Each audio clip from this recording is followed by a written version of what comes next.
Sometimes the simplest things are the best, and this whipped feta is exactly that. It's quick, it's easy, and it only takes a handful of ingredients. But the result?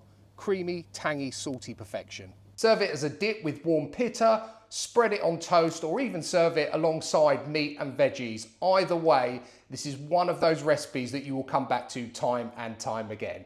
I hope you're all well. I'm Shane. Welcome back to It's Cooking Good.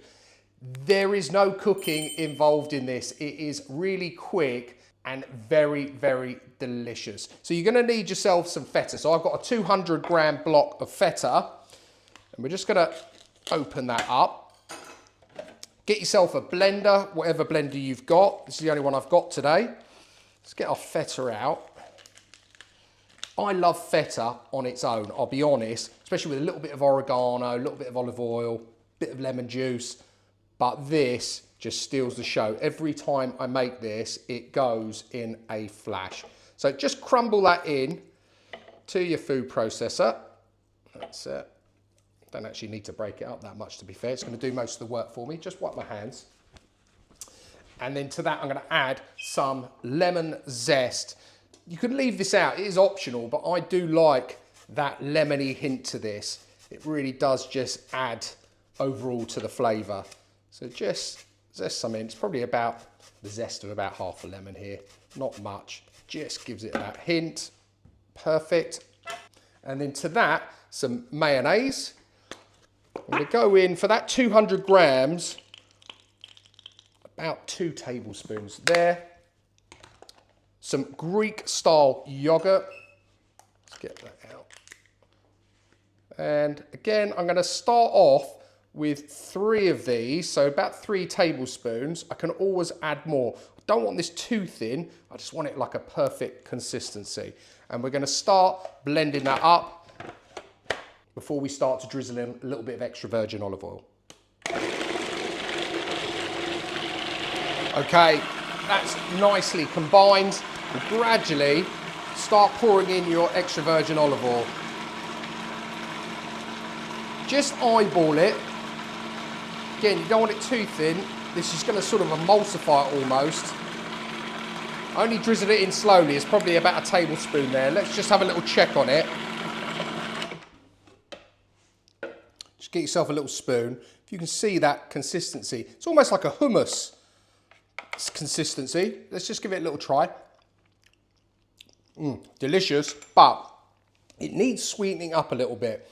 So just a pinch of sugar, a couple of pinches actually, and then we'll just one last blend and we will be done to put it into a bowl, give it a try and see how we've done.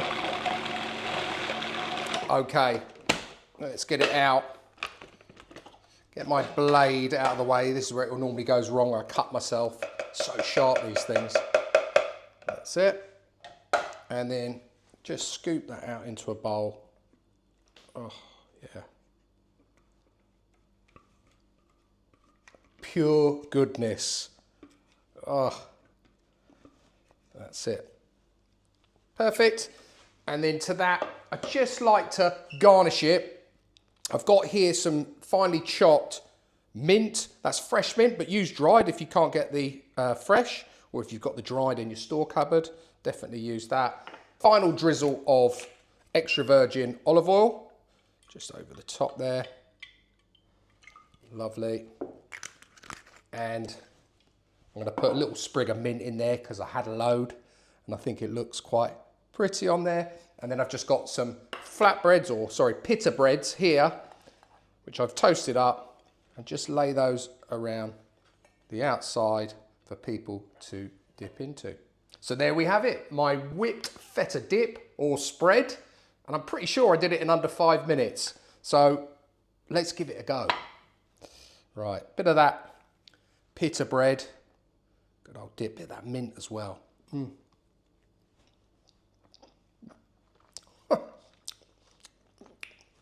That is summer in a bowl. Absolutely wonderful. It's a great consistency. I've got to have a bit more. And the flavours are outstanding. Really easy, really quick. and definitely a 10 out of 10. Guys, short one for you today. That's it from me. I really appreciate you watching. Don't forget to hit the subscribe button. Please do also like, share and comment if you try this or you've got a variation on it. Let me know. I'd love to hear from you. I'll put all of the details of today's whipped feta dip spread down below in the description as always. And all that's left for me to say is until next time, it's cooking good.